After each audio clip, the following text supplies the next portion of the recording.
Oye, mira. I'm ZacaTechO, your decolonial social scientist and film guy. Welcome to Decolonizing Film, where nostalgia gets fact-checked. Remember this movie?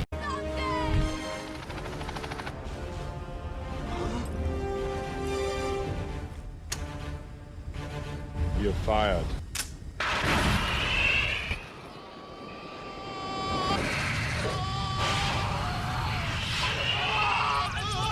True Lies was directed by James Cameron and was released on July 15, 1994, and it turns 31 years, 11 months, and 22 days old today. Damn! There was no doubt that this was one of my favorite Arnold movies of all time. Movies in the 80s and 90s were conditioning kids like me all over the world to look at Arnold Schwarzenegger and want to embody the kind of masculinity that he was displaying on screen. He was charismatic, he was funny, he was fearless, and always in control. And Jamie Lee Curtis, let's just say that this movie definitely awakened my appreciation for older women. With the perfect mix of comedy, spies, explosions, action, True Lies had everything. But it's time to take a look at what this movie normalized in society and how we saw masculinity, femininity, and how we viewed Middle Eastern people at that time. Hollywood doesn't just entertain audiences around the world. It conditions us in how we see each other, while perpetuating hateful and harmful stereotypes that fuel hatred, xenophobia, racism, patriarchy and misogyny, homophobia, and literal empire. This is why I love decolonizing older films, because we get to build a timeline of our social progress and ask the real questions. How far have we come? And how far have we clearly not come? I loved this movie so much growing up, but this film was problematic as hell. Let's get into it. The movie introduces us to a fictional terrorist organization called Crimson Jihad. Even the name tells you everything. The villains aren't just bad guys. They're Arab and Muslim-coded men portrayed as irrational, fanatical, violent, and disposable. And the timing matters. True Lies came out just 3 years after the Gulf War and 1 year after the 1993 World Trade Center bombing. America was entering a new era where Middle Eastern terrorism was becoming the dominant national security narrative. Hollywood didn't create that fear.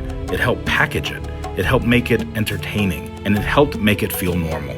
Throughout the film, Arab and Muslim-coded characters exist almost exclusively as threats. They aren't giving meaningful humanity, families, complexity, or interior lives. Meanwhile, Arnold gets everything. He's the loving father, the devoted husband, the funny guy, the patriot, the protector, the hero. That's colonial storytelling. One group gets humanity, the other becomes the enemy. And once a population is repeatedly framed as the enemy, it becomes easier to justify profiling them, surveilling them, bombing them, and treating them with suspicion. And if you need a reminder on how this translates into real life, let me remind you on what happened after 9/11 in New York. 13 years after the 9/11 attacks, Muslims in New York say discrimination is at intolerable levels. They worry things will get even worse as the U.S. goes on the offensive against the Islamic State. Something that you have to watch over your shoulder all the time, and it's something that people of my generation, people of my age have become very conditioned to. And I think a lot of that has to do with the treatment that we deal with from our law enforcement. A truck driving by telling me, like, go back to where you came from. And I'm thinking to myself, well, I was born in Brooklyn. One of the ugliest legacies of this crisis is homegrown, the surge of intolerance and hate crimes against Muslims and people who are mistaken for them. There are about 6 million Muslims in America. Many of them were born here. Several of them are second and third generation. Tonight, they're very anxious. Growing up, I always found it interesting and equally sad at how successful Hollywood was in conditioning well-intentioned people to fear Middle Easterners or anybody who was just black and brown, and how Hollywood perpetuates xenophobia, racism, and anti-Asian hate inside the homes of audiences who are already conditioned to carry these things. Next, we can't forget about Tom Arnold and Bill Paxton's characters. Idea is it? What are we talking about here? Pussy, right?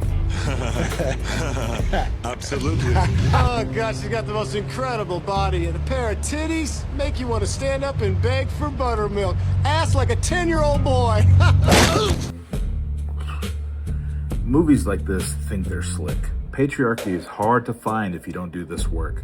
On the surface, Harry's rage seems ethical because that line was absolutely disgusting. But the movie still uses the line as comedy. While the movie condemns one form of patriarchy, the lying, sleazy car salesman that uses women as trophies, it protects another form of patriarchy. The husband who surveils his wife, manipulates her, terrifies her, tests her loyalty, and frames it as love. That's how Hollywood tricks its audiences. It says, we don't stand for that kind of man, while still normalizing the idea that a husband has the right to control his wife's body, sexuality, privacy, and choices. I can go on forever, but I think you get the gist. Be sure to hit the subscribe button or follow or wherever you're finding this video. Share this video with your friends so that we can spoil it for them too. Drop a comment below and tell me what your favorite movie was growing up, and let's decolonize it together.